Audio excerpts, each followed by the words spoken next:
Bienvenidos a esta clase sobre el Renacimiento en sentido amplio.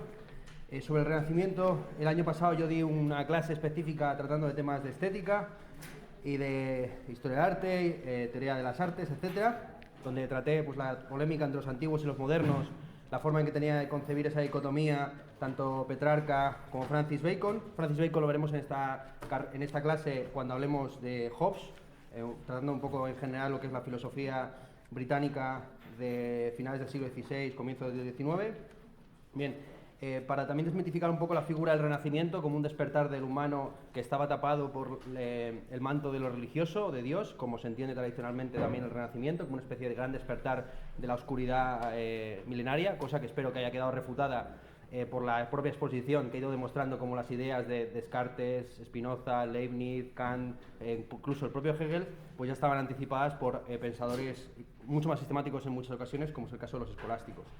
Bien, nos quedan un poco rebabas del siglo XIV y del siglo XV, que vamos a intentar abordar lo más rápido posible, para que no se haga muy pesado, aunque en realidad en el Renacimiento no hay, digamos, grandes filósofos a la altura de lo que hemos tratado anteriormente. No hay un Occam, no hay un Duns Scoto, no hay un Guillermo de Ockham, salvo en el caso español, que al que dedicaremos dos sesiones, una primera sesión tratando la primera mitad del siglo de oro y la otra mitad con la polémica de Auxilis, el debate de las casas Sepúlveda y la Escuela de Salamanca, con el origen del derecho de gentes y la economía política moderna, pues eso lo veremos la semana que viene.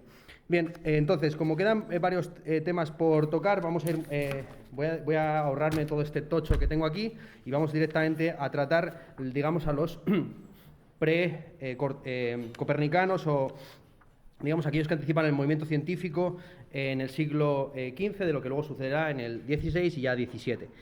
En concreto, nos interesa aquí la figura de Buridan, el famoso autor de esa figura, el asno de Buridan, un asno que aparentemente quedaría muerto de hambre ante la indiferencia, situado a la misma distancia de dos sacos de heno con la misma calidad y, digamos, a la percepción indiscernibles entre sí. Figura literaria, la del asno de Buridan, que pretende ser una especie como de reducción al absurdo del Homo economicus o de la racionalización de todos los procesos prácticos, que no aparece ni una sola vez en su obra. Esto es importante señalarlo, ¿no? Igual que no aparece en ningún pasaje de la Suma Teológica aquel problema de cuántos ángeles pueden danzar en la punta de un alfiler. Bien, como digo, precisamente como fruto de la prohibición de una serie de doctrinas asociadas con el averroísmo en 1277, empieza lo que podríamos ya calificar como el pensamiento científico moderno, que va a la contra de Aristóteles. Esto es algo interesante que tenéis que tener en cuenta cuando, bueno, en vuestra disciplina, dado que la diferencia principal de la estética como disciplina filosófica respecto del resto de disciplinas filosóficas como la ontología o la lógica, es que la estética moderna es una estética profundamente aristotélica, porque la poética no se traduce hasta bien entrado ya el siglo XVI, mientras que toda la ciencia y filosofía moderna es profundamente antiaristotélica. Entonces hay como una especie de paradoja ahí de lo que es la modernidad en sentido estético y en sentido filosófico. ¿Bien?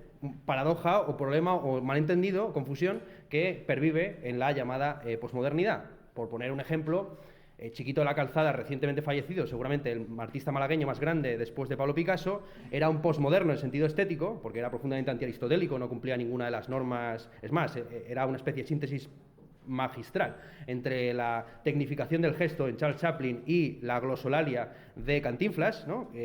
Bueno, es posmoderno en sentido estético, pero es absolutamente moderno en términos filosóficos, ¿no? Bien, vamos a dejar a Chiquito de la Calzada, que requería también un curso específico de, yo creo que ya de máster o de doctorado.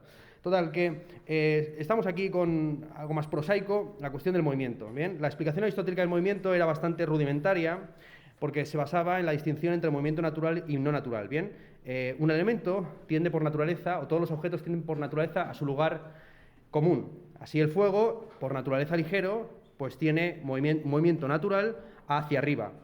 Bien, mientras que la tierra es pesada y su movimiento natural es hacia abajo. Bien, ahora bien, se puede arrojar algo naturalmente pesado hacia arriba, por ejemplo una piedra, mediante un movimiento violento, un movimiento no natural. Ahora bien, como para Aristóteles todo movimiento, todo objeto movido está movido por un segundo, por un tercero, por una causa previa. Una vez que la piedra ha salido de la mano, que arroja esa piedra, se veía obligado a explicar el movimiento de la piedra, no en virtud de una suerte de virtud que hubiera adquirido esa piedra, como podría ser el ímpetu, ¿bien?, o la aceleración, lo que se quiera llamar, sino describiendo el movimiento de la piedra como una especie de movimiento local del viento. ¿Bien? Es el aire, por decirlo rápidamente, es la mano la que al arrojar la piedra no solamente desplaza esa piedra, sino también el aire circundante, de tal forma que la piedra sigue subiendo hacia arriba conforme se va transmitiendo ese movimiento a través del aire, hasta que llega a un punto de máximo rozamiento, a partir del cual ya puede volver a ejercer su movimiento natural, que es el de caída, ¿bien?, la caída de graves. Bien, como se puede ver, esta era una explicación muy ruda, que ya fue criticada por Guillermo de Ockham, poniendo como experimento cruciens, experimento crucial, ¿no?, que refuta la teoría, el caso de dos flechas que vinieran a chocar en el mismo punto. Si verdaderamente fuera el aire lo que estuviera moviendo esas dos flechas, en el punto de intersección entre ambas, el viento estaría yendo en dos sentidos distintos, ¿bien?, en dos sentidos opuestos. Estaría moviendo esta flecha en esta dirección, o en este sentido, mejor dicho, y la otra flecha en el otro sentido, ¿bien?, cosa que es contradictoria. En el mismo punto, el viento iría hacia izquierda y hacia derecha, por decirlo de manera ruda, ¿bien? Así, por lo tanto, no se puede, para Ockham tampoco se puede explicar el movimiento diciendo que la piedra hubiera adquirido algo así como una virtud, ¿bien?, la virtud móvil, o la virtud motriz o el ímpetu, sino que, digamos, se considera que esto era un pseudo problema y que el movimiento se explica andando, por decirlo rápidamente, ¿bien? Ahora bien, para los físicos del siglo XIV, muchos de ellos herederos de Ockham, por lo menos en la aplicación de la lógica de términos al análisis de la realidad, entendían que sí que era posible que se transmitiera una virtud de la mano a la piedra, a saber, el ímpetu. Este es un término ya utilizado por Juan Filopono en el siglo VI y que había sido adoptada por el franciscano Pedro Juan Olivi en el siglo XIII. Pero es Juan de Buridan el que, digamos, lleva el que articula esta teoría, aplicándola también al caso, por ejemplo, de la peonza. Si fuera verdaderamente el aire el que hace mover a la peonza, la peonza no se movería porque, digamos, tan solo tiene un movimiento de rotación sobre su propio eje, ¿bien? Con lo cual tiene que haber algún tipo de fuerza interna, de virtud interna, que haga que la peonza gire, y eso nos explica por el aire que la circunda. Bien. Marsilio de Ingen, en esta misma línea, planteó la pregunta o la cuestión de a qué categoría correspondía el ímpetu o el movimiento. Pregunta a la cual Marsilio no pudo responder. Pregunta que también se planteó Alberto de Sajonia, la cuestión de si el ímpetu es una cuestión de sustancia o de accidente, y si es una cuestión que depende del físico o del metafísico. Bien, con estas preguntas lo que en realidad se estaba dinamitando era el concepto de categoría y el concepto de sustancia aristotélico, que ya desaparece por completo en la época moderna hasta su recuperación por alguien tan escolástico como Kant. Bien, entonces, bien, el comentario de la física, Juan Buridan afirma que Dios comunicó a los cuerpos celestes un ímpetu originario que sería muy similar al ímpetu del cuerpo terrestre. No hay ninguna necesidad, afirma Juan Buridan, de postular una quinta esencia, el quinto elemento, el éter, del cual estarían tan solo compuestos los cuerpos celestes. Con lo cual aquí ya se está cismundanizando rápidamente todo lo que tiene que ver con la cosmología supralunar, cosa que llevará a su máxima expresión, evidentemente, Galileo, mostrando pues, las manchas, los cráteres de la Luna. Cráteres que, por cierto, se ven a plena vista, ¿no? Vamos a ver exactamente por qué se condenó las doctrinas de Galileo, que no es por lo que todo el mundo cree que se condenaron. Bien, la gravedad, afirma Buridan, es un factor que hace que un cuerpo tienda hacia su lugar natural, pero tan solo opera en relación a los cuerpos que están dentro de la esfera celeste. Bien, de esa forma se ahorra todos los problemas de qué pasaría si, cuál es exactamente la relación gravitatoria que existe entre los planetas y la Tierra.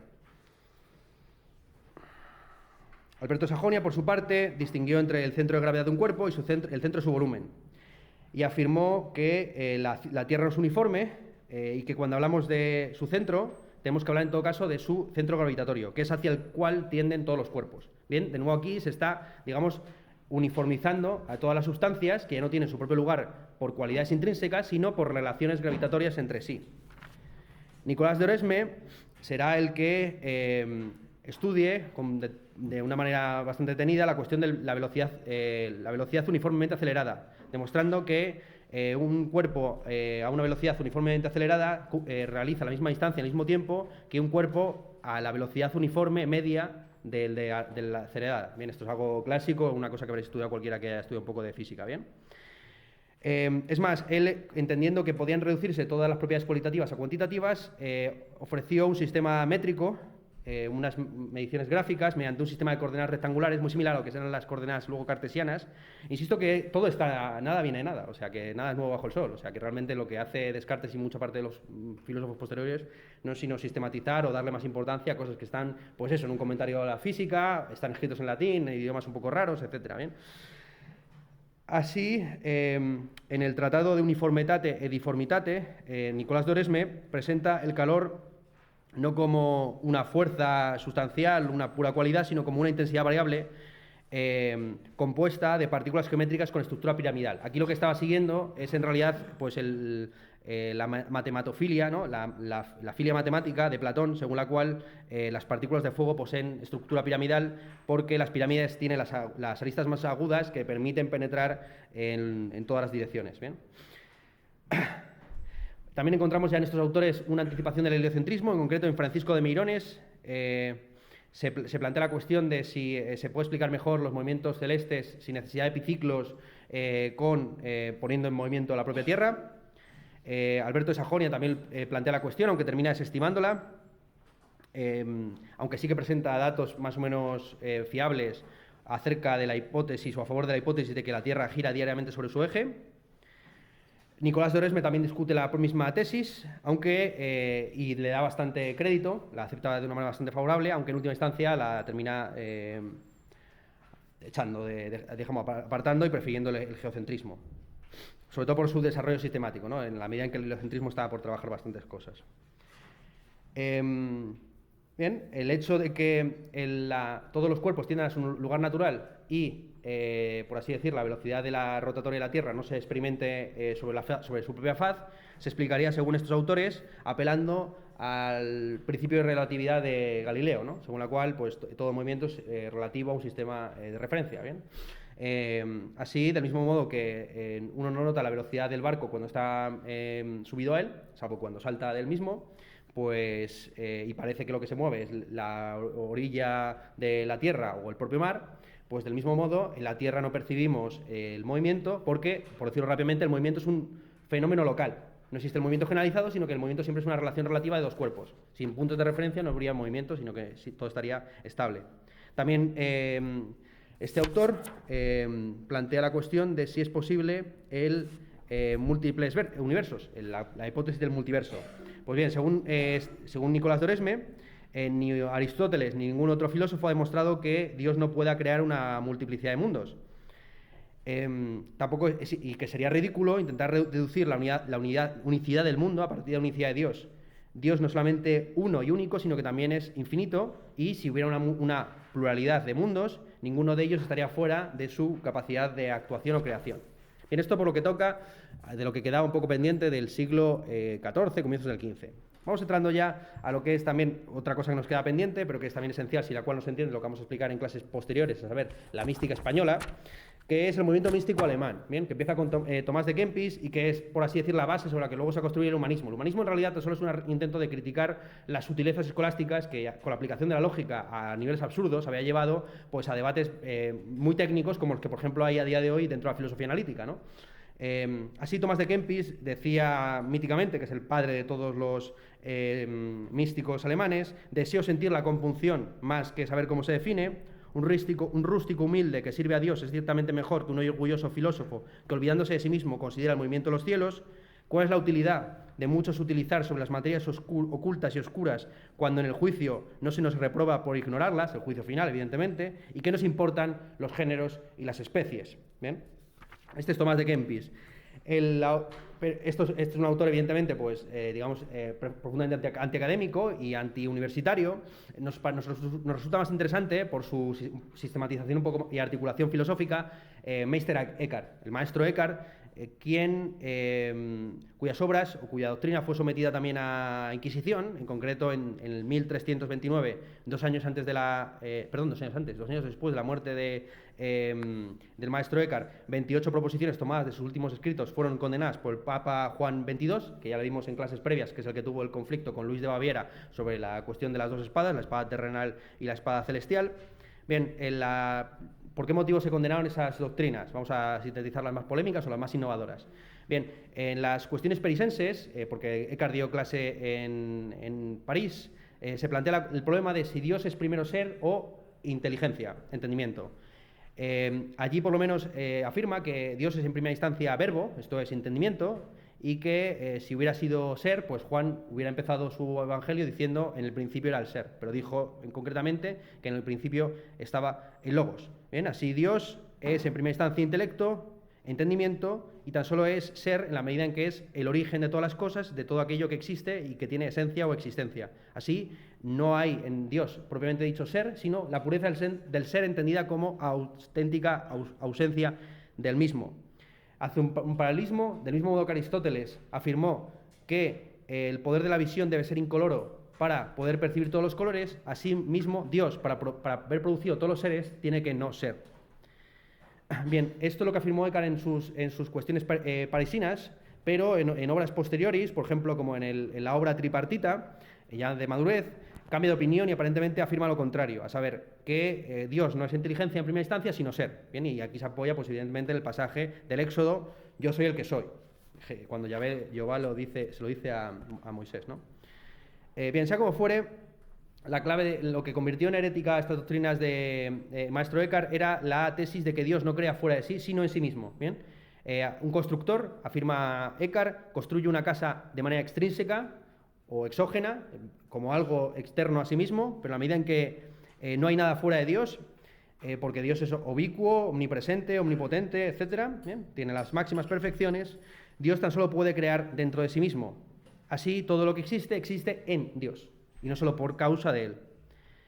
Bien, Eckhart llega a afirmar en algunos pasajes que Dios es a la criatura como el acto a la potencia, como la forma a la materia, como la existencia a la esencia, y implica evidentemente que toda criatura existe de manera inmediata, no a través de causas secundarias, por la propia existencia de Dios.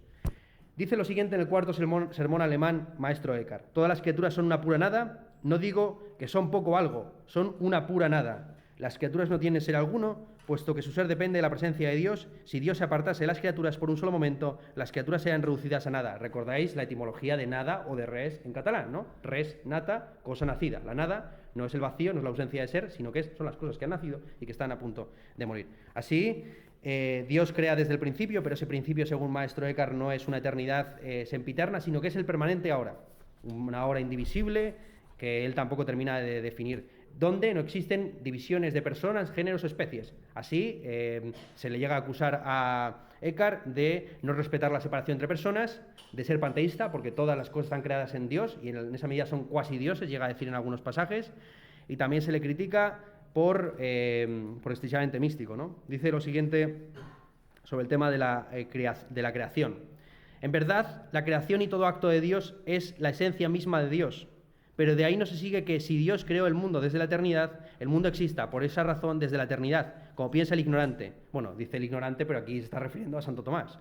Porque la creación en el sentido pasivo no es eterna, ya que lo creado en sí mismo no es eterno. Bien, aquí lo que está utilizando es la distinción que ofreció Alberto Magno, a saber, Dios crea desde la eternidad, pero lo creado no es desde la eternidad. También está San Agustín. En la palabra eterna, tú hablas eternamente todo lo que hablaste, pero no existe a la vez y desde la eternidad todo lo que tú efectuaste al hablar. Bien.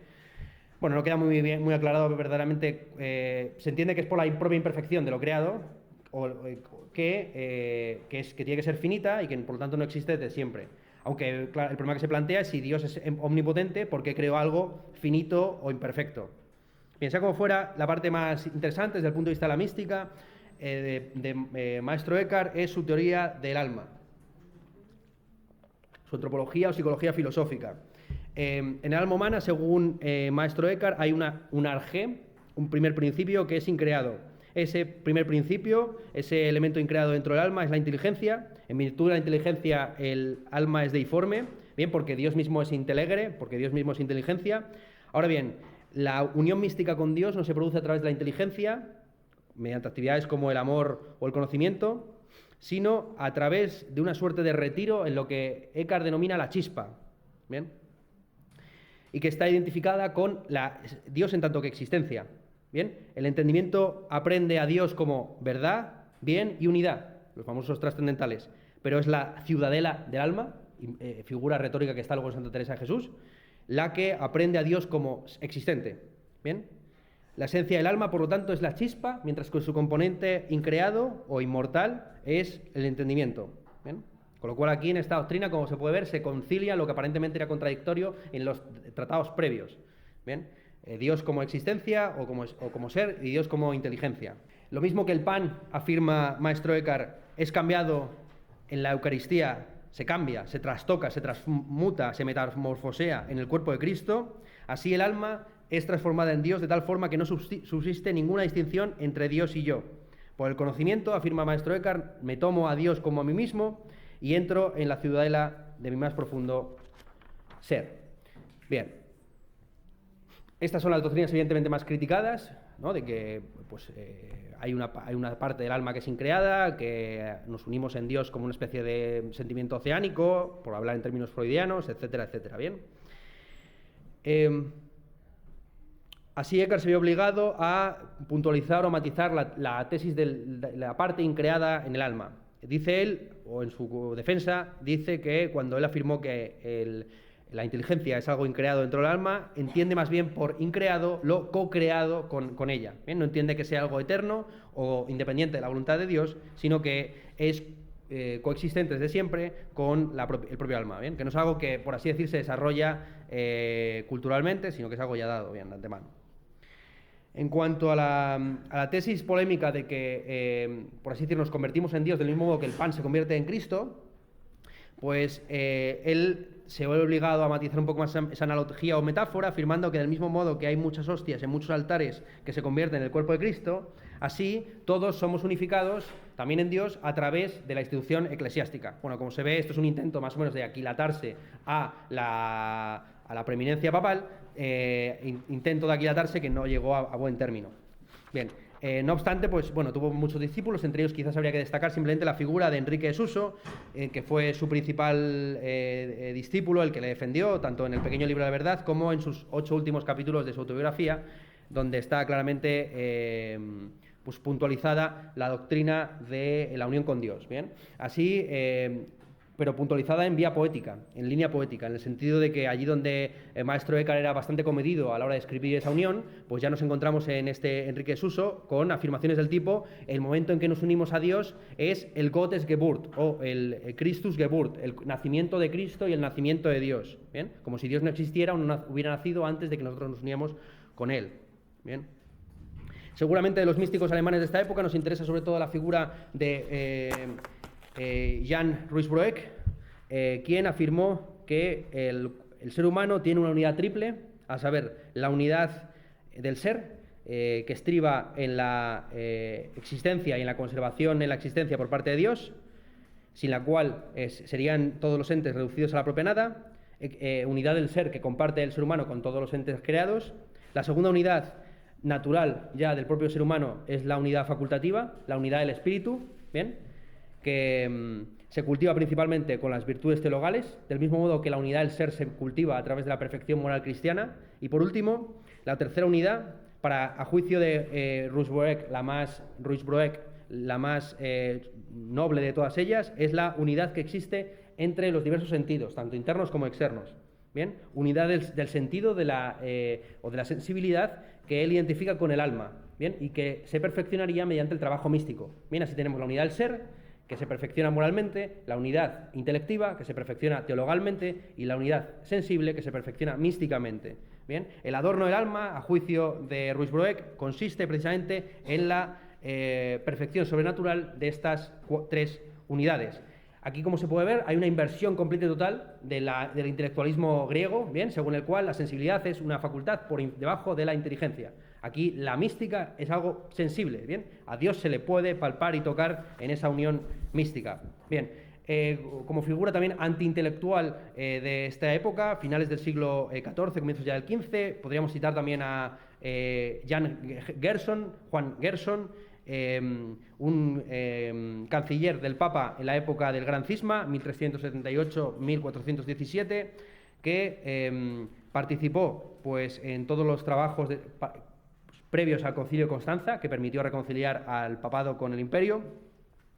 Bien, Gerson pasa a la historia por ser el primero de los antiescolásticos. ¿Bien? En su libro De Modis Significandi Propositionis Quinquaginta, afirma Gerson que el principal problema que amenaza a la unidad de la cristiandad es la vanidad de los filósofos, que en lugar de preocuparse por la verdad, se entretienen con polémicas estúpidas sobre temas que son pura minucia y que llevan incluso a la herejía.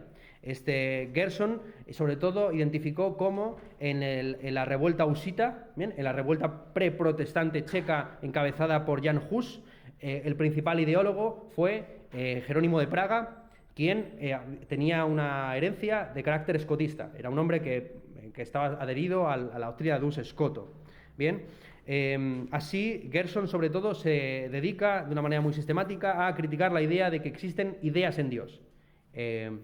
A juicio de Gerson, y bueno, como recordáis, Scoto afirmaba que entre las ideas existen en Dios, pero que no existen como entidades esencialmente distintas, sino tan solo formalmente distintas, aparte rey, de manera objetiva. Bien. Lo que afirma Gerson es que el principal problema de estos filósofos es que aplican la lógica a la metafísica, ¿bien? Y que confunden los campos de conocimiento, ¿bien? Y que por ese motivo ha surgido el nominalismo y que al mismo tiempo utiliza la metafísica para explicar la teología y que de ahí proviene todos los males de la cristiandad. Bien, el postular ideas en Dios, afirma Gerson, implica plantear que las criaturas preexisten en Dios, de tal forma que la propia idea de la creación queda en peligro, y al mismo tiempo esas ideas en el entendimiento divino no hacen sino limitar la omnipotencia divina. Si Dios, lejos de ser omnipotente, estaría limitado a las ideas que le ofrece su propio entendimiento, del mismo modo que el ser humano está limitado a aquello que conoce y que desea o hacia lo cual está inclinado. Así, él se ve inclinado, digamos, Gerson, por razones puramente teológicas o de unidad de la propia comunidad mística cristiana, a afirmar que la voluntad es previa al entendimiento en Dios y que no hay nada que lo limite.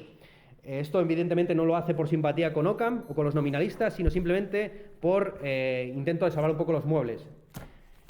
Así, en el pasaje seguramente más comentado del Evangelio la máxima más repetida por Gerson era arrepentíos y creed en el Evangelio. Este es el texto al que él dedica 2 lecciones sobre la vana curiosidad. Bien, la curiosidad vana, que es el orgullo de los lectores, de los filósofos, que se olvidan de la simplicidad de la fe y la necesidad del arrepentimiento y no hacen sino, pues eso, engolarse y engolfarse con doctrinas que no vienen al caso y que pueden llevar incluso a la herejía. Bien, es sobre esta base profundamente antiescolástica sobre la cual se va a montar la recuperación de los clásicos, que se conoce tradicionalmente como el humanismo. Bien, el humanismo tiene 2 vertientes, la alemana y la italiana. Muy rápidamente, la italiana rápidamente degenera en ciceronismo, esto es, considera a Cicerón la cúspide de toda la tinitas, de toda la expresión en latín, de tal forma que hay que acabar con la escolástica, no tanto por lo que dice, sino por la forma en que lo dice, de una manera muy ruda, muy poco sutil, sin atender a cuestiones retóricas, mientras que,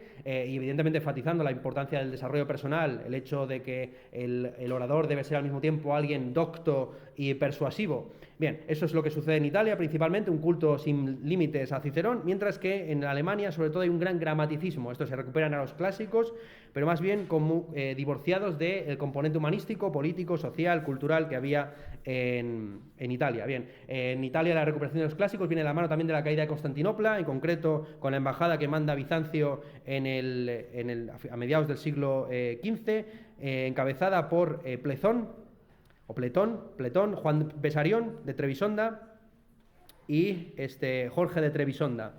Bien, estos 3 autores que van a Florencia toman parte en el Concilio de Florencia del 1438-1445, son los que llevan las obras originales en griego de Platón. Bien, ya se conocían y se habían traducido las obras originales de Aristóteles, y lo que va a haber en Italia en este periodo es, por un lado, en la escuela de Padua, una continuación muy académica y escolástica del averroísmo, y por otro lado una recuperación del platonismo vinculada con la escuela de Florencia y que influye de manera decisiva, pues evidentemente Leonardo da Vinci, Miguel Ángel, Rafael, compañía. Bien, esto lo hace a través de Marsilio Ficino, al cual yo en esta asignatura he hablado tanto de él que no voy a decir más que 4 notas muy rápidas porque es evidentemente crucial y aparece en todas las representaciones del Renacimiento. Bien, Marsilio Ficino, el gran filósofo neoplatónico, quien traduce el banquete de Platón, lo comenta en su famosa obra del De Amore, que yo recomiendo leer a cualquiera que esté interesado sobre temas de estética o historia del arte, porque en ese libro sugiere muchos temas que luego se han realizados, por ejemplo, por Tiziano y compañía. Bien, nos interesa sobre todo señalar, en términos filosóficos, de Marsilio Ficino, cómo adultera la doctrina de Platón. Bien, en los griegos había estado distinguida, esto es algo que recuperó esta distinción el Papa Benedicto XVI en su encíclica Deus Caritas Est, donde afirmó que los griegos distinguían entre 3 conceptos de amor, bien, amor como eros, amor como agape y amor como filía, bien. Una cosa es el amor filial, que es el amor fraternal, es el término que se utiliza en el Evangelio para referirse a la relación que tiene Cristo con sus discípulos, bien, esa es la filía, de ahí viene filosofía, que no es un amor, sino una amistad con el saber. Luego está el eros, que es el amor erótico, carnal, que es el amor que, por ejemplo, tiene Alcibiades respecto de Sócrates, y el amor que existe evidentemente entre el Homeros y Erastes, y finalmente el ágape, ¿bien? Que es un amor en el Evangelio tan solo aparece para referirse a la relación que tenía Cristo con María Magdalena, ¿bien? Es un amor que siempre tiene un carácter de jerárquico, vertical, ¿bien? De piedad, y que se suele traducir de hecho como piedad, ¿bien? O caridad, ¿bien? Estaría el amor erótico, el amor erótico, el amor filial y el amor piadoso o caritativo. Bien, el problema principal que tenemos es que Marsilio Ficino, intentando conciliar el cristianismo con Platón, traduce todos esos términos por amor. Bien, entonces, del mismo modo que buena parte de los malentendidos de la filosofía medieval tienen que ver con la traducción que hizo Cicerón del término usía por el término sustancia, cuando sustancia en griego más bien se dice hipokeimenon, ¿no? Aquello que subyace por debajo de las cosas.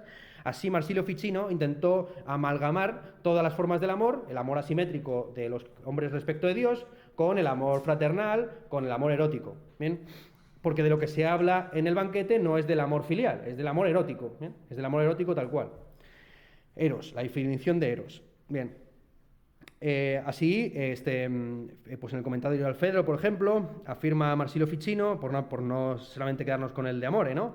Afirma Ficino que en Dios la belleza absoluta se identifica con el bien absoluto y que ambos son objetos de amor. Un amor que, insisto, que al mismo tiempo es caritativo, filial o erótico.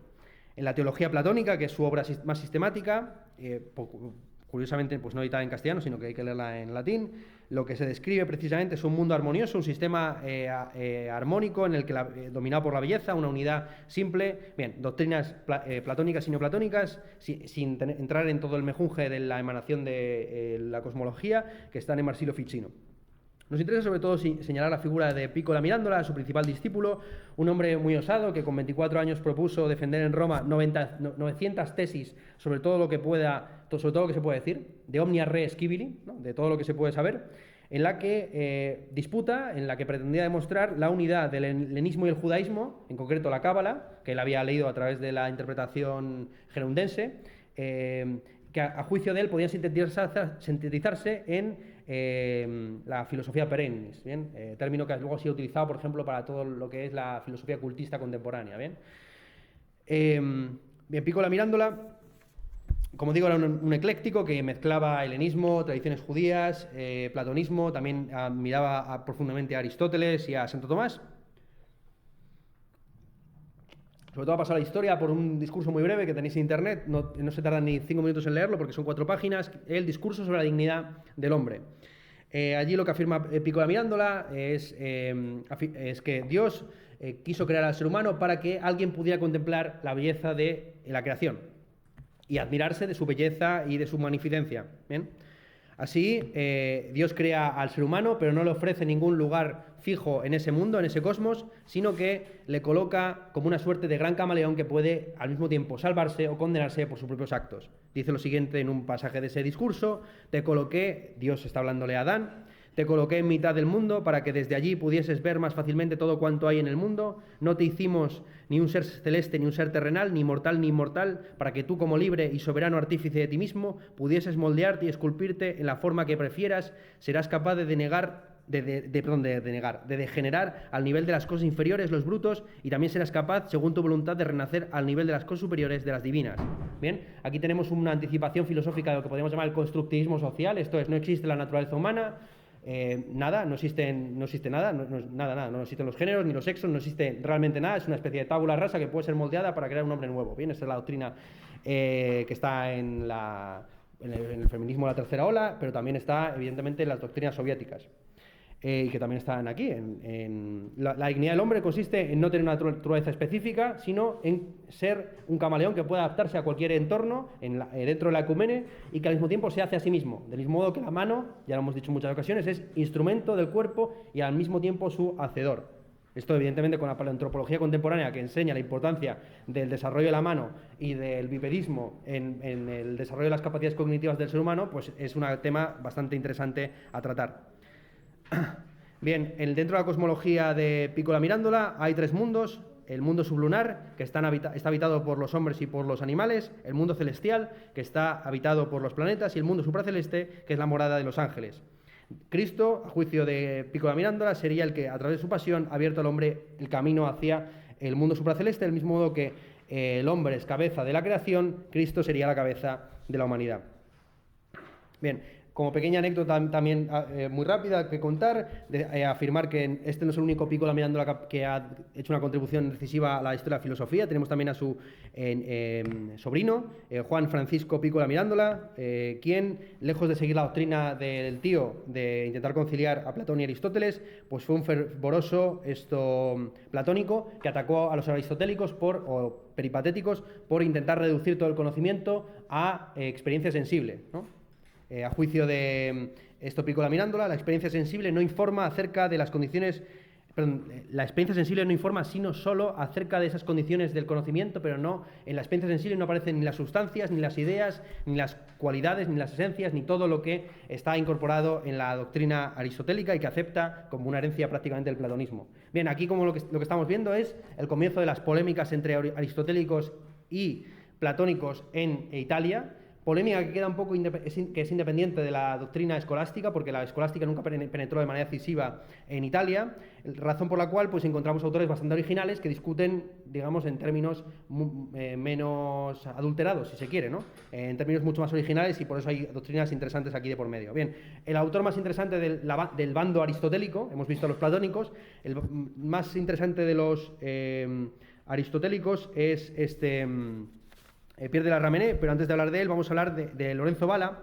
Lorenzo Valla es uno de los que inicia la polémica afirmando que la lógica aristotélica es pura sofistería, bien, que depende básicamente del barbarismo lingüístico, y que antes de, digamos, hacer ningún análisis lingüístico hay que primero reformar el habla. Esta es una idea que luego recogerán todos los modernos con la famosa reforma del entendimiento que está en Descartes, está en Locke, está en Spinoza y está prácticamente también en Kant.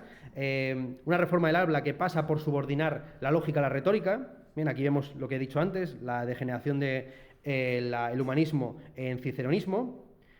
En concreto, Lorenzo Valla, más que entregarse al escepticismo académico propio de Cicerón, acepta en el libro de Voluptate la tesis de los epicúreos, a saber que el anhelo del ser humano consiste en el placer y la felicidad, tesis que él, digamos, puntualiza diciendo que en la medida en que el hombre tiene conciencia de su libertad, esa libertad trasciende los límites del mundo sensible, de tal forma que no puede haber felicidad completa en esta vida, sino tan solo a través de la fe en la posterior. Bien, Lorenzo Valla, digamos, entrega al ámbito de la fe cosas tan filosóficas como la cuestión de si es compatible o no la libertad humana con la omnipotencia divina.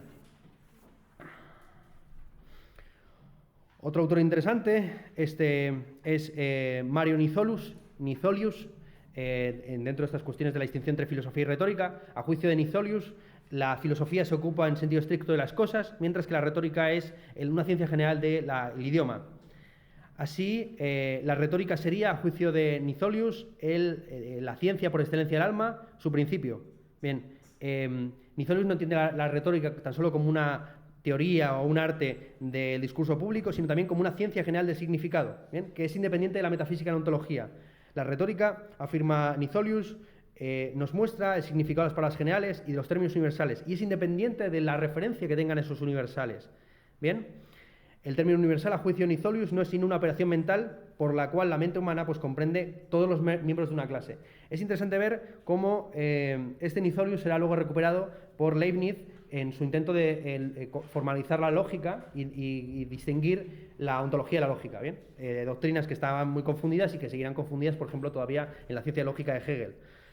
Bien, en Pierre de la Ramenée está de nuevo la cuestión de qué es exactamente la lógica. A juicio de Pierre de Ramenée, la lógica es un arte del buen decir, bien vinculado intrínsecamente con la retórica, y se puede distinguir en dos partes. Por un lado estaría la lógica del descubrimiento y por otro lado la lógica heurística, la lógica de cómo adquirir nuevas ideas, y la lógica del juicio, que consiste en articular propositivamente esos conocimientos, esas ideas adquiridas. ¿Bien? La lógica del descubrimiento nos permite responder preguntas relativas a las cosas, ¿bien? En la medida en que el pensamiento pasa por un primer punto que consiste en descubrir los topoi, las categorías, las cosas mismas, ¿bien? Para eso sirve precisamente la lógica heurística, para descubrir las categorías, los términos de la realidad, mientras que la segunda etapa del conocimiento consiste en enjuiciar esa realidad, un juicio que tiene también tres etapas. Por un lado estaría el silogismo, que es la forma más clásica del juicio, ¿bien? Partir de premisas para llegar a conclusiones. En segundo lugar, el sistema, que sería la concatenación sistemática de varias conclusiones. Y por último, la puesta de relación de esos sistemas con Dios.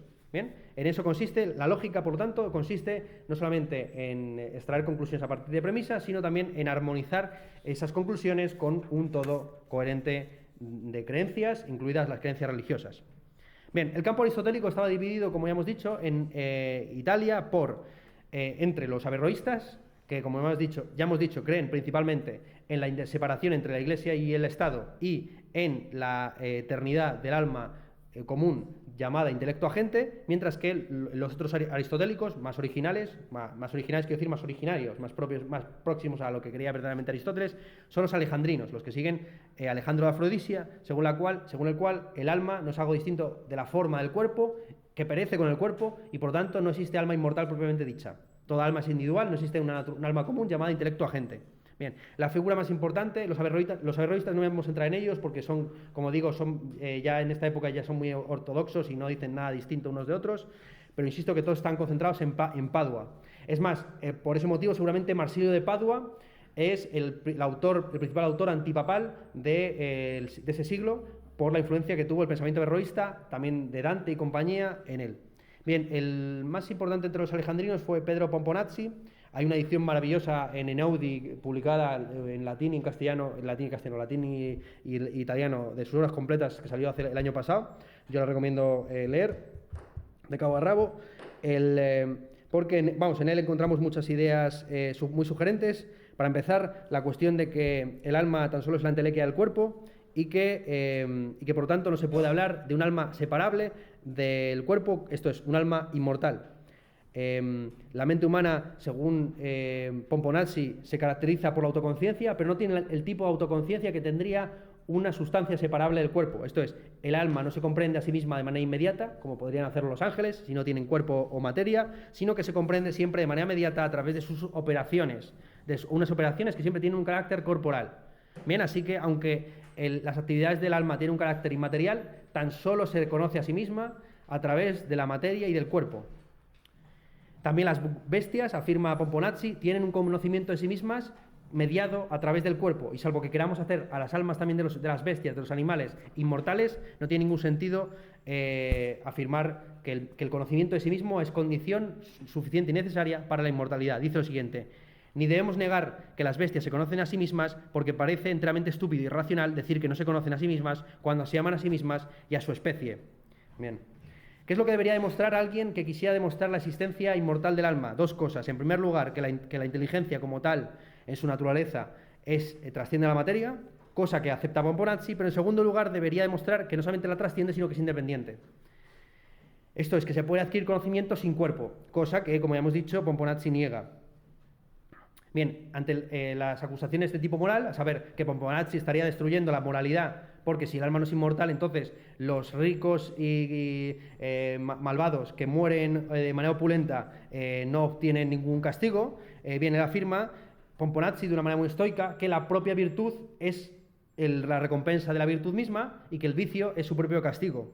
Bien, es verdad que muchas personas, acepta él desde un punto de vista sociológico, prefieren el deshonor o el vicio a la muerte. Pero eso tan solo prueba que esas personas no entienden en lo que consiste la virtud y el vicio.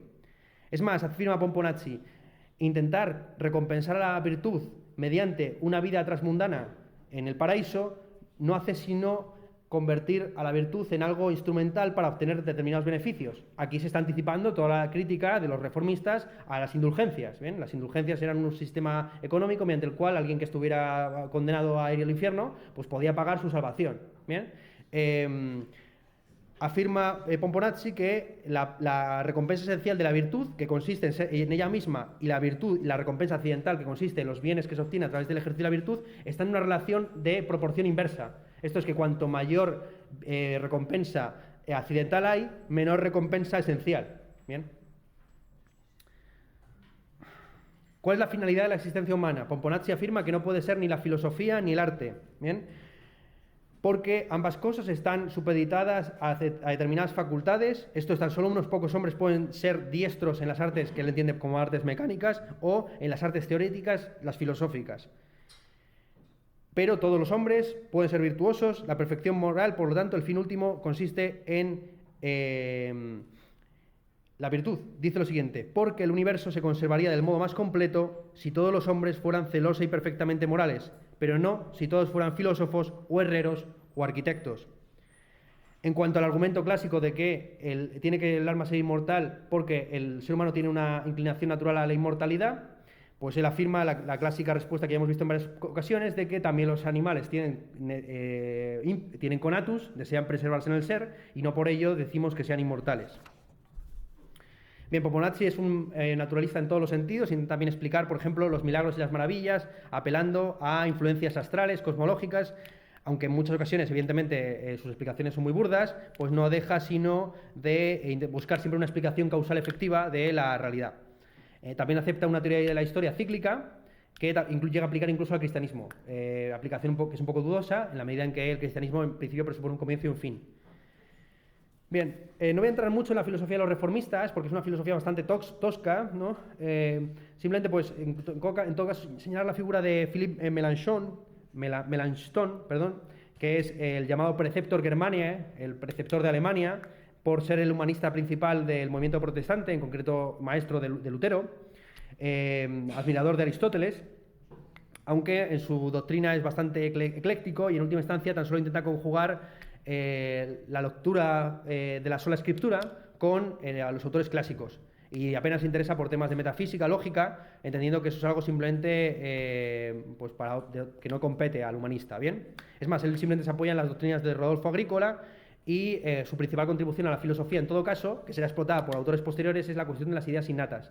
Hasta ahora hemos visto que todos los autores aceptaban la idea de que la mente humana es una tabula rasa, y que los primeros principios, como el principio de no contradicción, no es que sean una serie de ideas innatas, sino que vienen dados por la propia estructura de la realidad. ¿Ven? Que cuando percibimos algo no lo percibimos como siendo y no siendo. ¿Bien? Es más, que incluso no existen percepciones negativas.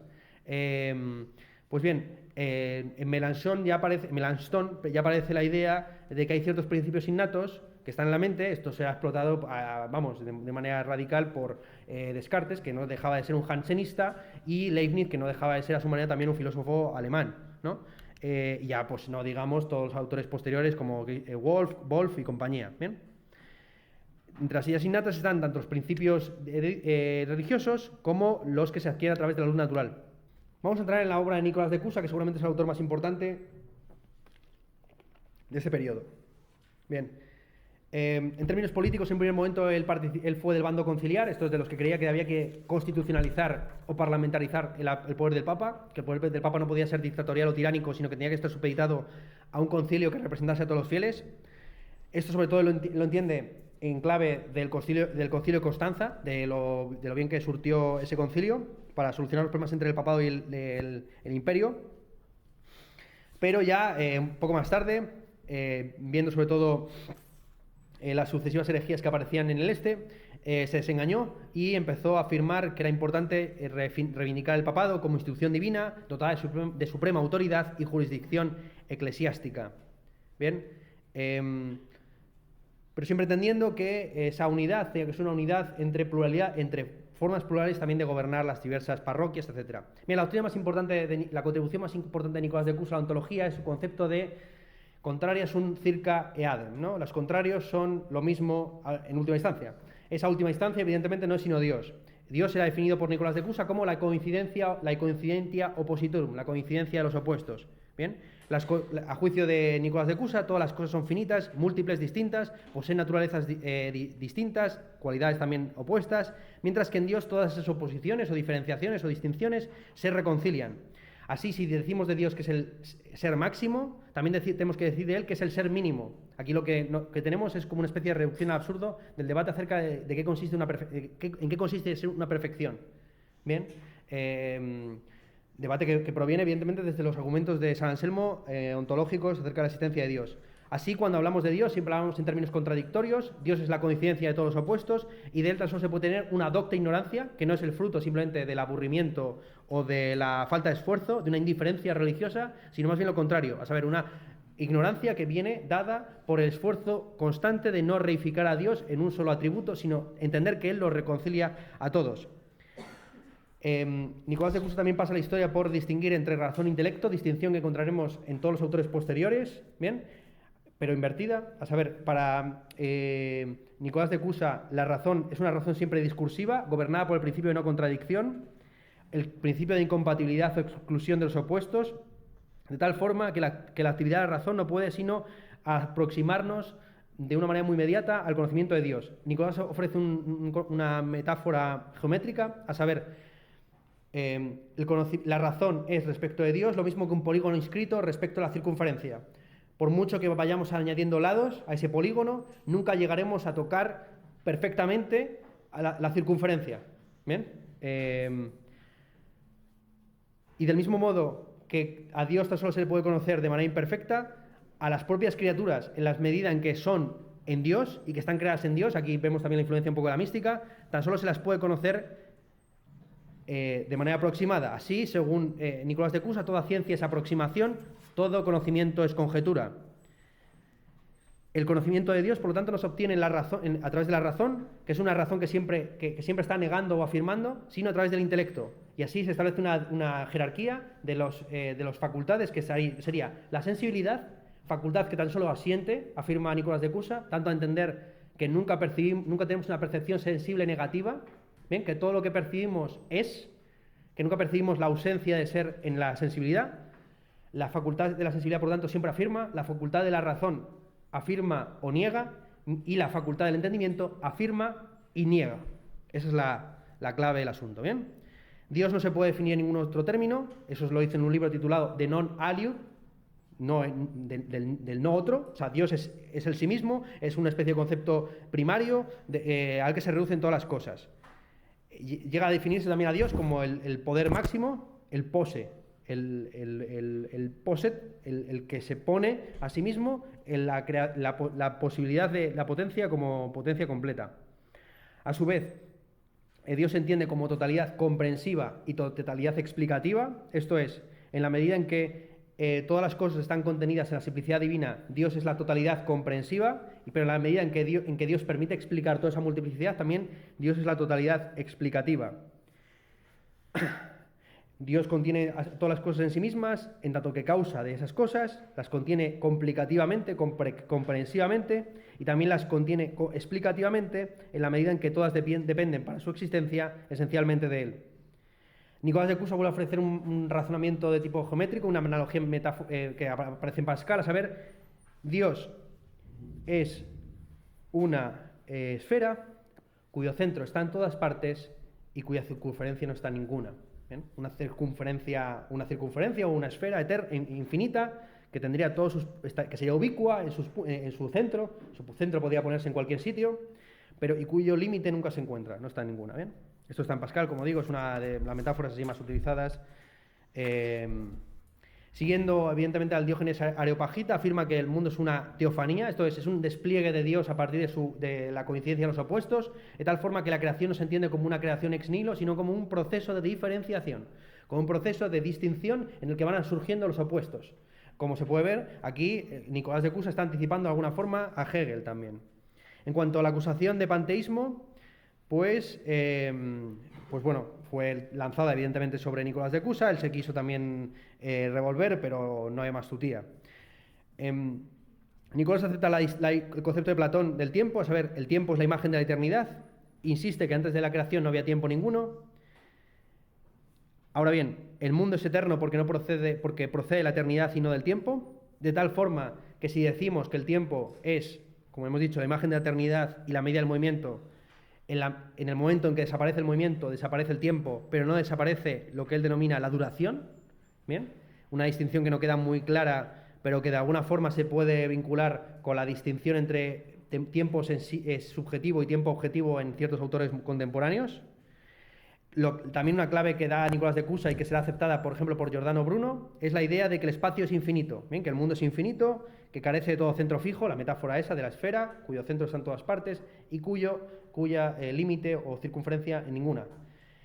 Al afirmar esto, ¿no?, que Dios está en todas partes como su centro, lo que se hace es dinamitar el debate sobre el heliocentrismo o geocentrismo. No existe el universo en tanto que infinito no tiene centro, o mejor dicho, su centro se encuentra en todas partes, de tal forma que siempre que hablemos de arriba, abajo, en reposo o en movimiento, lo tenemos que hacer en relación a un determinado sistema de coordenadas o referencias. Con lo cual aquí se está anticipando tal cual la física contemporánea. ¿Bien? No hay, del mismo modo afirma Nicolás de Cusa que se dice que el Sol se mueve en torno a la Tierra, se puede también afirmar desde el punto de vista del Sol que es la Tierra la que se mueve en torno a él. No podemos percibir el movimiento sino en relación a puntos determinados, ¿bien? De tal forma que en materia de astronomía no hay juicios absolutos, sino siempre juicios relativos. En cuanto a la doctrina de los universales, afirma Nicolás de Cusa que los universales tan solo existen en los particulares y que, aunque estos no realizan de manera perfecta cada especie. Una cosa que también anticipa Nicolás de Cusa y que estará luego en Leibniz es que cada cosa individual refleja el universo entero, bien sea porque está en contradicción con un opuesto, que se reconcilia en Dios, o por la razón que fuera.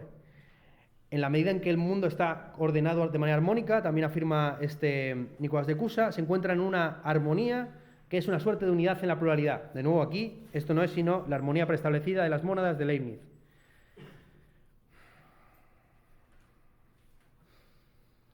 Cada ser finito, como ya hemos dicho, pues refleja el mundo desde su punto de vista, aunque el ser humano lo hace de manera óptima porque en su propia alma refleja con la distinción entre vida orgánica, vida sensitiva y vida espiritual al macrocosmos como microcosmos. Dios es el absolutum maximum, el máximo absoluto, mientras que el mundo es el concretum maximum.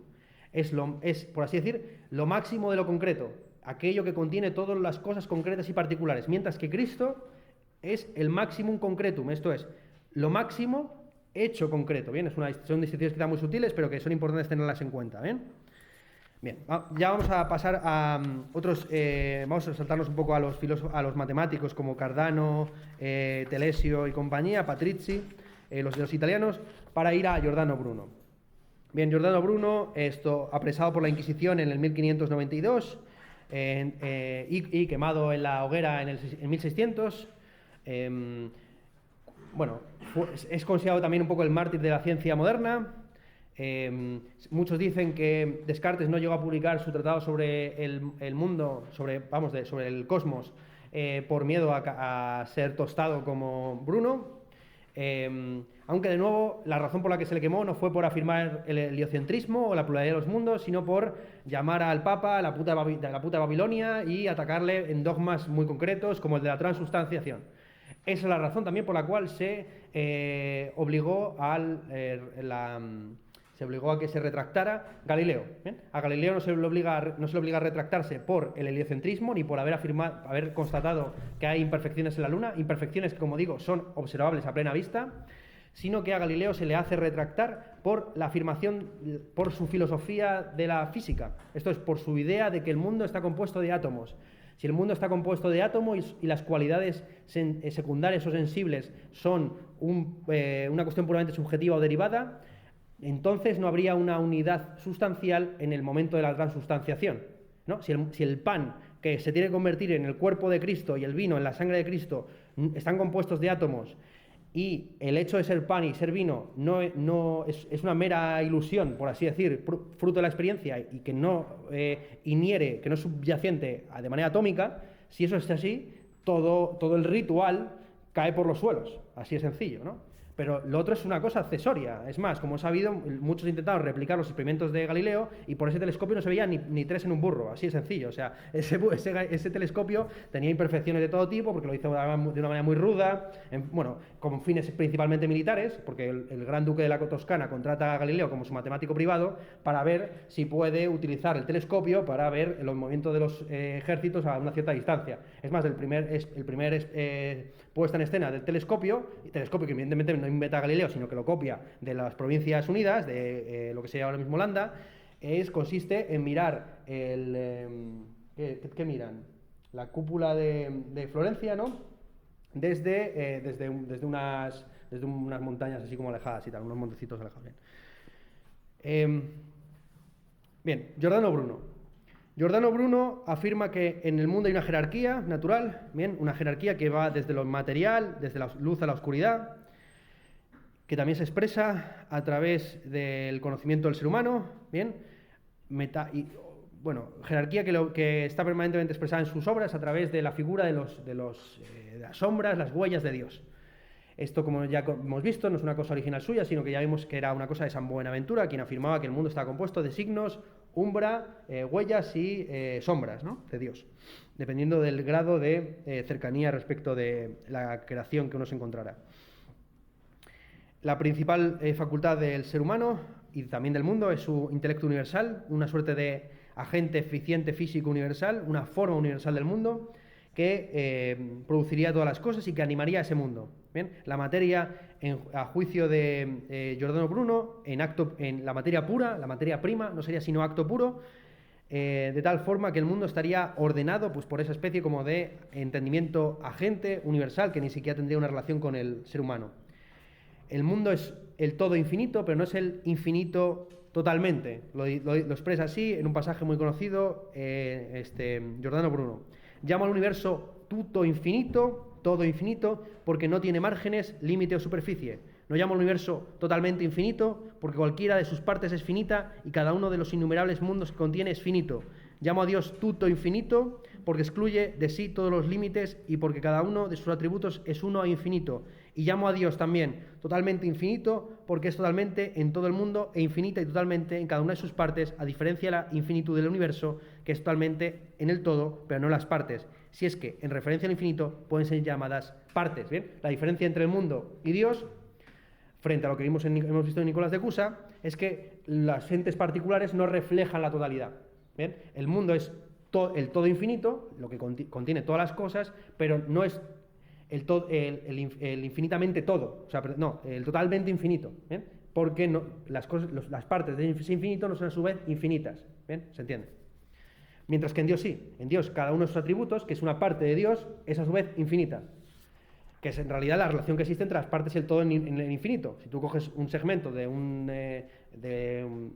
tramo de un conjunto infinito, sigue siendo infinito, ¿no? El infinito, pongamos el infinito de los números naturales, pues el infinito, la parte que es el infinito de los números pares sigue siendo infinita. Por mucho que tú vayas cortando, dividiendo el infinito, nunca llegas a lo finito. Ese es el problema de la conmensurabilidad o del continuo, que está en todos los autores que se han ocupado de filosofía de las matemáticas hasta el presente. Sobre todo es importante Giordano Bruno por la terminología que introduce. Dice que se puede hablar de diversos mínimos comunes denominadores del mundo. Por un lado estaría el mínimo matemático, que le identifica con la unidad, el mínimo físico, que es el átomo, y el mínimo metafísico, que es la mónada. Y el mundo estaría compuesto de estos mínimos que se irían articulando, como digo, a través de ese intelecto agente o eficiente universal. Dios puede denominarse, dependiendo del punto de vista que se le perciba, como natura naturans o como natura naturata, que es la terminología que luego utilizará en su ética Spinoza. Bien, en la medida en que es independiente de sus manifestaciones es natura naturans, y en la medida en que es considerado en su automanifestación es natura naturata. Bruno, como ya hemos visto, concebía la idea de una multitud de sistemas solares en un espacio ilimitado, de tal forma que nuestro Sol fuera simplemente una estrella entre muchas otras, que no ocupa ninguna posición privilegiada, y tampoco la Tierra en relación al sistema solar. Era un heliocentrista, seguía un poco bueno, no seguía un poco, seguía completamente a Copérnico y también a Nicolás de Cusa, afirmando que todos los juicios de movimiento y de espacio-tiempo son relativos a un sistema de referencia. El hecho de que la Tierra esté habitada por seres humanos inteligentes no convierte a la Tierra en un centro moral del universo, sino que puede plantearse la hipótesis de que en otros sistemas solares también haya seres inteligentes, y que lo que hace que el universo tenga los universos tengan una cierta unidad no es tanto la existencia de seres humanos como cúspide de la creación, sino ese organismo, ese alma del mundo. Bien, esto Bruno es el paradigma o el modelo del científico italiano, como digo, mientras que el modelo del científico alemán sería Paracelso, ¿bien? El alquimista, quien siguió un poco las doctrinas de Maestro Eckhart, a saber, el hombre es también un microcosmos, un demonio a camino entre lo celestial y lo terrenal. Por su cuerpo participa del mundo terrestre, por su cuerpo astral participa del mundo sideral, mientras que por su alma inmortal participa del mundo espiritual o divino.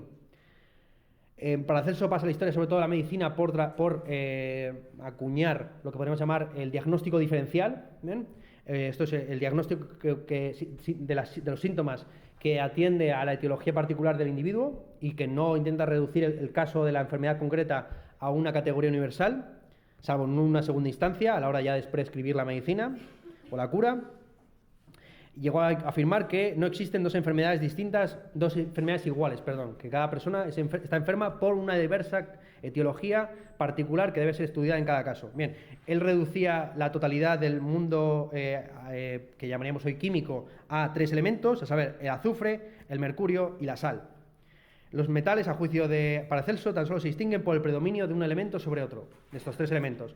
Esta es la razón que le llevó a postular o a profundizar en la doctrina clásica, ¿no?, de la búsqueda de la piedra filosofal, el intento de transmutar los metales comunes en oro. En cuanto a la filosofía, afirma Paracelso que no consiste en el estudio de Dios, sino de la naturaleza, aunque se pueda concebir la naturaleza como una suerte de autorrevelación de Dios, de tal forma que se puede obtener un conocimiento derivado de Dios como gran misterio, como abismo infinito. El término que se utiliza aquí es Abgrund, ¿no?, o Umgrund en ocasiones, Dios como fundamento, basamento o razón, Grund, pero al mismo tiempo como desfondamiento, abismo. ¿Bien? De tal forma que la creación, de nuevo, se concibe como un proceso de diferenciación, ¿bien?, como un proceso en el que el Dios como un abismo o como una síntesis de los opuestos va diferenciándose en oposiciones y en contradicciones, en distinciones. Así, el ser humano no puede conocer a Dios sino de manera imperfecta, a través de distinciones, contraposiciones y oposiciones. No podemos conocer el bien si no es en relación con el mal, no podemos concebir la salud si no es en relación a la enfermedad, y no podemos concebir a Dios si no es en relación a Satanás. Esta mística más o menos científica o protocientífica se sistematiza ya de manera definitiva en Jacob Böhme, el que muchos consideran el padre del idealismo alemán, quien pues simplemente profundizó en esta idea de que Dios es considerado en sí mismo el que está más allá de toda diferenciación y oposición, distinción, el Umgrund o el Abgrund, el desfondamiento o abismo que lo funda todo. No es ni luz, ni oscuridad, ni amor, ni ira, sino el eterno uno, una voluntad incomprensible que no es ni buena ni mala. Bien, que también a su vez se automanifiesta en la creación, autointuyéndose en lo que denomina el corazón o la mente de la voluntad. Los 3 movimientos de la vida de Dios son los siguientes según Jacob Böhme. Por un lado, los asocia a las 3 personas del verbo, las 3 personas de la Trinidad. Por un lado estaría la voluntad original, que es el Padre, el llamado corazón de la voluntad, que es el descubrimiento o autointuición del Padre y la génesis del Hijo, y por último, la vida motriz, que es el Espíritu Santo. ¿Bien? Esos son los 3 movimientos de Dios, quien crea al universo como un mysterium magnum, como un misterio supremo. máximo. Junto con esta idea de que el mundo sería una suerte de gran misterio, Bohme ofrece una interpretación espiritual de los principios últimos del mismo, interpretación que no es sino una radicalización de todos los bestiarios y toda la contemplación del mundo natural como una suerte de permanente metáfora o alegoría divina. ¿Bien? A la pregunta de si Dios causa el mal, Bohme, en su libro Aurora, que es uno de los libros que se tradujo a más idiomas, incluido el armenio en época, vamos, uno de los libros que más se vendió, seguramente, de toda la mística, vamos, en toda la historia de Alemania, yo diría incluso, en la Aurora, llegó a decir que, bueno, pues que Dios no causa el mal propiamente dicho, sino que tan solo causa el bien, y que tan solo es a través del libre arbitrio. Esto es muy fácil, esto ya es algo muy, muy clásico, ¿no? El ser humano puede apartarse de ese bien a través de la apostasía, ¿bien? Hay seres que siguen ese bien, como es el caso de Cristo, y hay otros que no, como es el caso de Satanás. En otros libros posteriores, principalmente en el libro sobre el Mysterium Magnum, sobre la creación como misterio maravilloso máximo, Bohme parece aceptar casi un maniqueísmo según el cual tanto la luz como la oscuridad, el bien y el mal, serían tan solo dualidades surgidas a partir de ese proceso de diferenciación. Proceso de diferenciación que llegaría a un punto final con la llamada ira de Dios, que consiste simplemente en la abolición de los apóstatas, principalmente los demonios. Esto influirá de una manera decisiva, aunque parezca muy ridículo, en Schelling. De hecho, la doctrina de Schelling sobre la creación, Schelling tiene varios periodos y varios sistemas, ¿no? Pero el último Schelling, en su doctrina sobre el origen del mal, lo único que hace es leer a Bohme, cuyos libros le habían sido recomendados por Franz von Baader, quien a su vez había llegado a Jacob Bohme por influencia de Saint-Martin, un reaccionario francés, con lo cual aquí se ve la vinculación que hay entre el antiguo régimen en Alemania y el idealismo alemán. Tesis que, por otro lado, aquí no hay que ni desarrollar, sino que la doy por presupuesta. Bien, tenemos todavía 15 minutos, muy bien, la verdad, voy mucho mejor que en otras ocasiones. Me va a dar tiempo a contar con precisión, yo creo lo más interesante del periodo renacentista, saber la formación de los estados modernos, con la consecuente secularización del pensamiento político. Hasta ahora siempre hemos visto que los autores se posicionaban en relación siempre a la figura del papado, ¿no? de la autoridad que es al mismo tiempo moral, religiosa y en ocasiones también terrenal, ya sea para negarla, ya sea para reafirmarla. Mientras que lo que tenemos ahora mismo con la aparición, insisto, de los estados absolutos o de los estados modernos es autores que empiezan a pensar conceptos clave como el de soberanía, el de razón de Estado, consenso, etcétera, delegación del poder y demás. El proceso de formación de los estados es un proceso que todo el mundo conoce. Digamos que los tres estados canónicos serían Inglaterra, Francia y España. Bien, Inglaterra con la aparición de la reafirmación del absolutismo de los Tudor con Enrique VII, bien, después de la Guerra de las Dos Rosas, que es la guerra que está, como sabéis, simbolizada en Juego de Tronos. En España sucede algo parecido con el matrimonio de Fernando y Isabel, bien, que sienta la base del absolutismo hispano, que más bien se basa en el respeto de las diferencias de los privilegios locales, privilegios que siguen hasta el presente y que siguen causando pues, problemas y debates políticos a día de hoy, que todo el mundo conoce. Mientras que en Francia es seguramente el estado más tardío de los tres así canónicos, pero el que primero asienta la base de lo que va a ser el absolutismo mediante el reclutamiento del ejército permanente. ¿Bien? Es en 1439, durante la Guerra de los 100 Años, cuando los estados generales, los que se reúnen también en 1789, acceden a que el rey cobre un impuesto directo para consolidar un ejército permanente. Es el ejército permanente el que da el sello definitorio a los estados modernos. En el caso de España, como he sabido, pues con el gran capitán, quien articula el sistema de tercios, que le llevará a no perder una batalla en su vida, con la conquista de Granada, la conquista de Nápoles y luego posteriormente las victorias en Flandes y demás, ¿no? Bien, es el ejército permanente el que justifica la existencia del Estado, la que termina aboliendo los estamentos, va aboliendo poco a poco los estamentos intermedios de los patricios, los nobles y las autoridades también religiosas. Bien, esto va de la mano, evidentemente, del intento por parte de Carlos V de reafirmar una especie de cristiandad sobre todo apoyándose en las armas españolas y en la riqueza de la conquista de América, intento que va al traste precisamente con la aparición de la Reforma Protestante, instrumentalizada por los príncipes alemanes que no quieren supeditarse al emperador, a su gobernante legítimo. A esto se añade la aparición de la imprenta que lleva a la publicación por primera vez masiva de libros, como es el caso, por ejemplo, que sirven tanto para asentar la gloria de España como para minarla.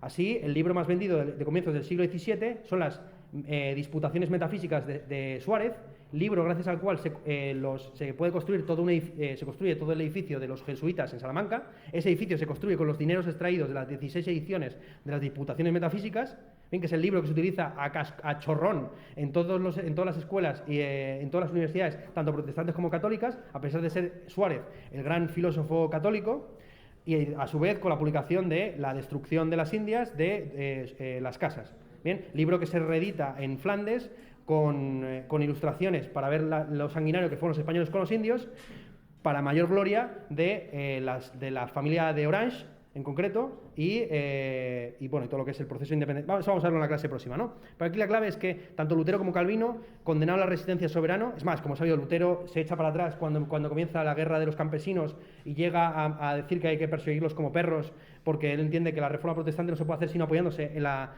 nobleza y en la aristocracia y en los principados alemanes. Ahora bien, mientras que el luteranismo se asienta en Alemania como una especie de doctrina casi perruna, ¿no? O sea, de lacaya, ¿no? Respecto de los príncipes. El calvinismo, por su falta de asentamiento político, no tiene una plataforma bien asentada, se convierte prácticamente en el fundamento de todas las doctrinas antitiránicas. Bien, así tanto en Escocia como en Francia, los calvinistas, pues como John Knox y compañía, que encabezó la reforma religiosa, llegaron a plantear por primera vez la cuestión de la delegación del poder y del pacto originario.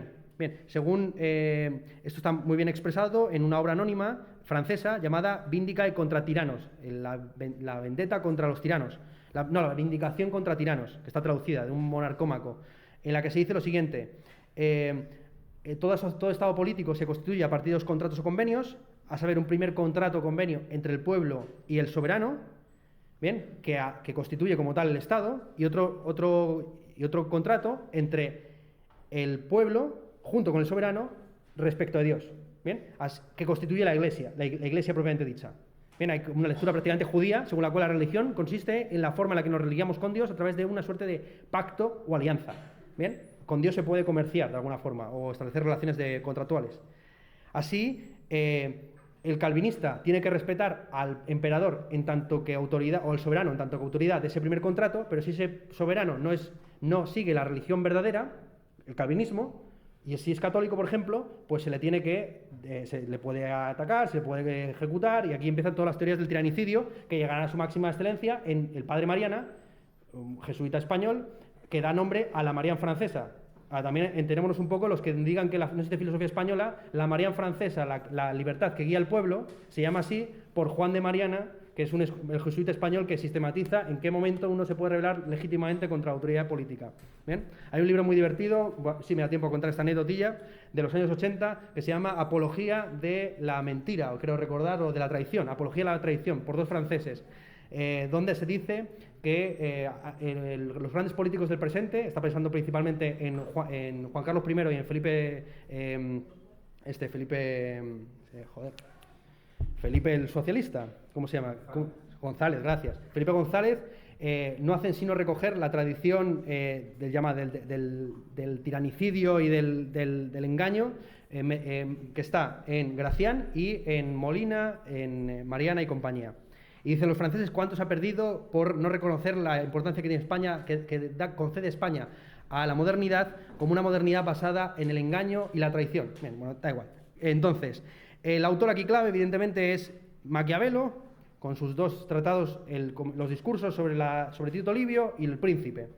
Bien, en el Príncipe, dirigido a Lorenzo, duque de Urbino, se afirma que el príncipe no tiene que ser bueno, sino principalmente parecerlo cara a la galería. Hay, evidentemente, una bondad intrínseca en cualidades como la clemencia, la fidelidad, la humanidad, la religiosidad, la rectitud, pero en situaciones límite, dado que el fin, en última instancia, del político no es sino conservar el poder, todos estos fines deben estar todas estas virtudes tienen que estar supeditadas al fin último, que es la conservación y la acumulación del poder del Estado. El Estado aquí todavía no se entiende como una institución, sino más bien como un status. De hecho, el término que se utiliza en latín, lo escribe en italiano, es el término lo stato. El estado en el que se encuentra uno es el estamento y al mismo tiempo es el poder que uno consigue articular en torno a sí. El príncipe tiene buen éxito siempre y cuando consiga mantener su autoridad, y cualquier medio que utilice para tal fin será considerado en retrospectiva honorable y aprobado por todos. El príncipe tiene que ser un centauro. Aquí lo único que hace Nicolás Maquiavelo es repetir la doctrina del Evangelio, ¿no? Cuando dice Jesucristo: yo os he mandado como ovejas entre lobos, por lo tanto tenéis que ser cautos como palomas y astutos como serpientes, ¿no? Pues esto es lo mismo exactamente que afirma Maquiavelo cuando dice que el príncipe debe ser al mismo tiempo, tiene que tener cabeza de zorro porque debe ser astuto, y tiene que tener cuerpo de león porque tiene que ser fuerte y es más, no solamente eso, sino que tiene que ser joven y osado, dice, porque la fortuna, como es una mujer, gusta que la domeñen, y hay unos pasajes así muy dudosos que evidentemente han sido sometidos a expurgo feminista ya desde hace 2 siglos aproximadamente.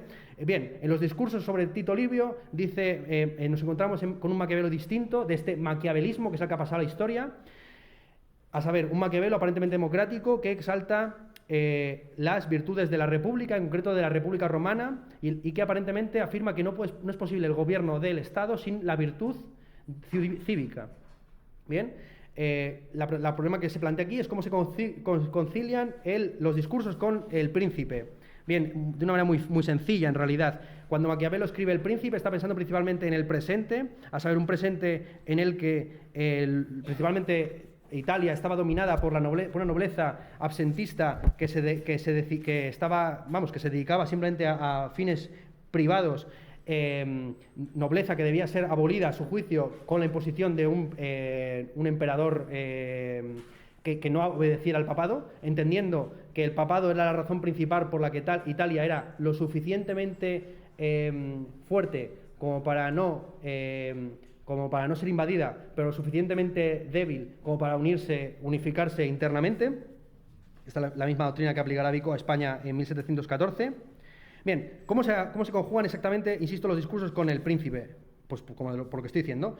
El príncipe principalmente está dirigido al contexto político local, a la necesidad de un gobernante fuerte que en términos que en un contexto de falta de virtud imponga mediante la fuerza la razón de Estado, mientras que en los discursos de sobre Tito Livio, lo único que está haciendo es analizar de manera historiográfica, muy aristotélica, igual que Aristóteles comparaba constituciones. Lo que hace Maquiavelo es analizar cómo en la historia de Roma el mejor momento de gobierno es el momento en el que, por así decir, gobierna la mayoría, que es, a su juicio, más recta en su parecer y en su juzgar.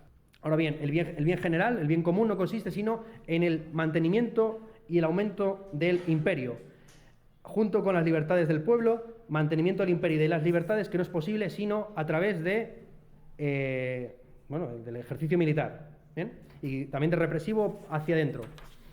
El combate contra los enemigos. Y aquí lo único que está haciendo es tomarse en serio a Tito Livio, pero previamente a Tucídides, ¿no? Cuando Tucídides también pone por boca, por ejemplo, a Alcibíades, la idea de que uno no puede privarse de ir a la guerra, ¿bien? Porque si uno no se prepara para la guerra, ¿no? O sea, si quieres paz, prepárate para la guerra.